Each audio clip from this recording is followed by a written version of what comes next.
საერთაშორისო პოლიტიკური ისტაბლიშმენტი საქართველოს პრეზიდენტს აღარ უსმენს. მიხეილ სააკაშვილი გუშინ ნიუ-იორკში გააროს შტაბ-ბინაში სიტყვით ცარიელ დარბაზში გამოდიოდა. ჩრდილოეთიდან შემოსული ბინძური ფული, ქვეყნის დემოკრატიული მიღწევები, არჩევნები და პატიმართა წამების ფაქტზე ხელისუფლების მყისიერი რეაგირება.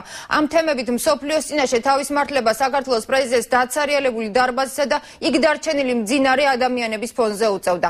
მიხეილ სააკაშვილი იმ პრეზიდენტების სიაში ჩაეწერა, რომელსაც გააროს დარბაზში არავინ უსმენს, გარეთ ქუჩაში კი საკუთარი მოქალაქეების საპროტესტო შეძახილებით ხვდებიან.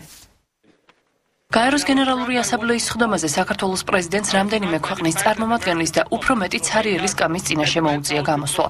მიხეილ სააკაშვილი გაეროს წევრი ქვეყნების წარმომადგენლებს ქვეყნის დემოკრატიულ მიღწევებსა და პატიმრების წამების ფაქტებზე ხელისუფლების რეაქციასთან დაკავშირებით ესაუბრა.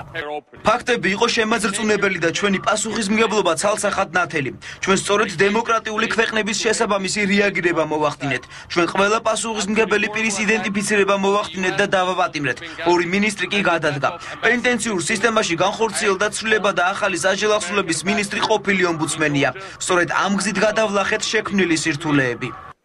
შექმნილი სირთულეების გადაწყვეტის დეტალებზე საუბრამდე მიხეილ სააკაშვილს ემიგრანტების საპროტესტო შეძახილების მოსმენა მოუწია. სააკაშვილი ჯალათია, ეს პლაკატი ნიუ-იორკის გაეროს ოფისთან ემიგრანტებმა, მათ შორის ქართული ოცნების წევრებმა მიიტანეს. აგე მოვიდა ბიჭო, აგე სააკაშვილი. გამოიხედი აქეთ შენ და მომეცი სად არის კვერცხი მოსაგები.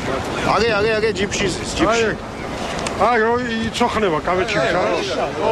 აი გარი, რო იცოხნება, რო იცოხნება. მარე მერილანდის ის დაუქირევებია. გაუშალეთ პრაკატი. მიშა შენი დედა. მიშა. ნაძირალა, შენ ნაძირალა.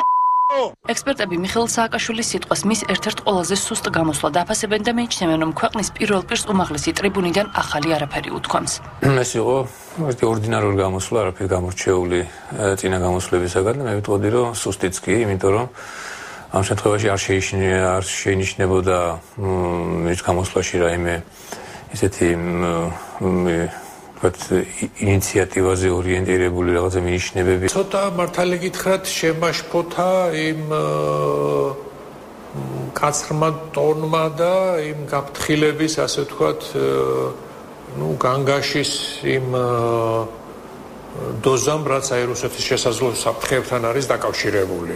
ექსპერტების შეფასებით გაეროს ტრიბუნიდან მსგავსი გამოსვლები მსოფლიო თანამეგობრობის თვალში ქვეყნის ხელისუფლების იმიჯზე დადებითად არ აისახება.